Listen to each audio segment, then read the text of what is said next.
nós gostaríamos de saber, assim, como a Libras surgiu no Brasil, né? Como foi esse processo? E também, todo surdo é mudo? Né? A gente fica pensando, como que ele poderia falar, né? O surdo. E se existem surdos que aprendem a falar?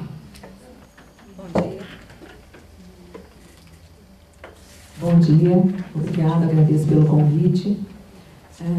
Respondendo a primeira questão, como surgiu, né, a língua de sinais no Brasil?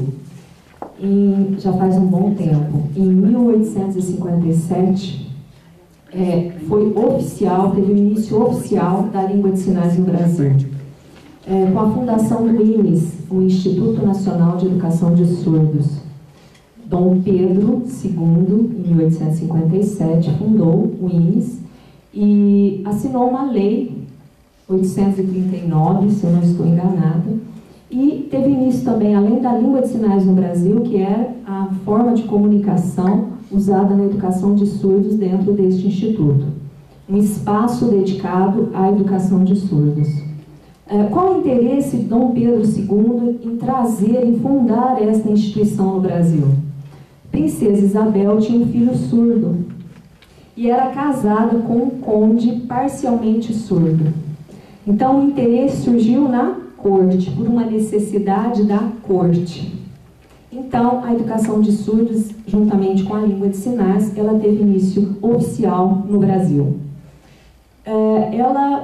Todo esse trabalho de educação de surdos no Brasil, ele percorreu aí um longo processo, uma longa caminhada, até mais ou menos 1957, quando se oficializou a proibição da língua de sinais no Brasil. E teve início a abordagem oralista, que também é chamada abordagem educacional oralista, onde o surdo não deveria mais, e nem os profissionais que atuavam com o surdo, utilizar a língua de sinais, e sim ensinar o surdo a falar. Ele tinha que oralizar, para fazer parte da comunidade ouvinte.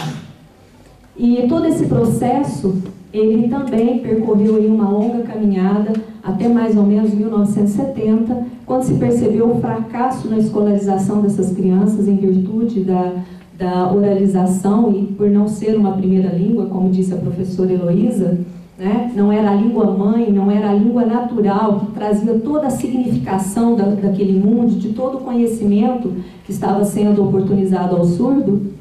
Ele passou a demonstrar, através das práticas educativas, que ele não conseguia aprender através da oralização, porque não era a sua primeira língua, e não é a sua primeira língua.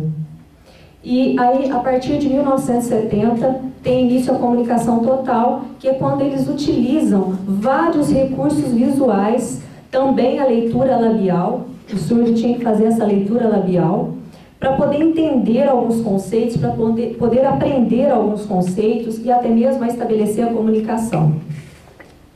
Com essa nova abordagem educacional da comunicação total porque eram utilizados vários recursos, também foi diagnosticado esse fracasso escolar, porque também não utilizava a língua de sinais, que é a sua primeira língua, como um meio de dar significado aos seus conhecimentos, de estabelecer conceitos a tudo que estava sendo oportunizado a ele. Então ele passava a ser o quê? Um copista na oralização, um copista na parte escrita, sem significado. E a partir de 1980 surge uma nova abordagem, depois de muitas pesquisas, de conhecimentos em relação à língua, de conhecimentos em relação a esse sujeito, a essa pessoa com esse déficit auditivo, né, essa limitação auditiva, uma nova abordagem que nós chamamos de abordagem educacional bilíngue, que ela trabalha como primeira língua e respeita como primeira língua a língua de sinais, e numa segunda modalidade, numa segunda língua, o nosso português escrito. Então os estudos, eles vêm trazendo como perspectiva significativa e positiva para o surdo essa nova abordagem, que é a abordagem bilíngue. Então todo esse processo, né, de surgimento da língua de sinais no Brasil, toda essa caminhada de décadas e décadas, né, do surdo, a sua trajetória escolar, a sua convivência com a sociedade ouvinte, as pesquisas ainda nos traz que não é fácil, porque o reconhecimento dessa identidade, a luta, né, do surdo para o reconhecimento da sua língua, da sua identidade, tudo isso é um processo de significação, de respeito a essas pessoas e também da sua diferença, e não da sua deficiência. Aí a segunda pergunta, em relação se o surdo, todo surdo é mudo, né? Essa terminologia surdo-mudo, ela traz consigo um rótulo, né, que anteriormente todo surdo era mudo porque ele era excluído da sociedade ouvinte. Então, se ele era surdo e mudo, então ele não poderia fazer parte daquela sociedade ouvinte. No decorrer das pesquisas, né, de conhecimento da limitação dessa pessoa, essa terminologia ela foi caindo e também mediante as pesquisas. O surdo, ele não emite som, ele não fala, não é porque ele tem os órgãos fonoarticulatórios que nós chamamos com algum tipo de patologia. Patologia de língua, a língua não tem a mobilidade que deveria para articulação, os lábios não teriam uma articulação eficiente na hora de emitir um som, não é nada disso. As cordas vocais são íntegras, os órgãos fonoarticulatórios são íntegros, então não é isso que dificulta ou que é um obstáculo para que o surdo não oralize. O surdo, ele pode falar sim, desde que seja diagnosticado precocemente essa perda auditiva, nasceu, teve alguma causa que pudesse ocasionar a perda auditiva nessa criança, lá no hospital fez o exame, existem vários exames que conseguem detectar essa perda auditiva, e a criança recebe, a família recebe as orientações desde que a criança sai do hospital, logo no início de vida dessa criança. E todo o preparo de estimulação precoce já é feito. Então a criança recebe esse atendimento, a família recebe essas orientações e a criança ela pode ser oralizada sim. Claro que também dependerá do tipo de perda. De repente essa criança nasceu com uma perda profunda.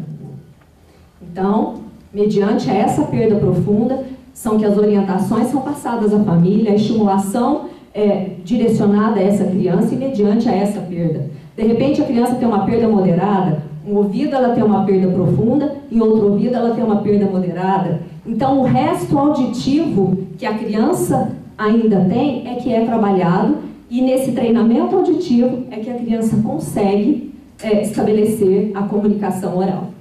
Então nem todo surdo é mudo, isso não é um rótulo, isso vai depender da estimulação, vai depender do tipo de perda que o surdo tem e no período ou na época em que essa perda foi diagnosticada.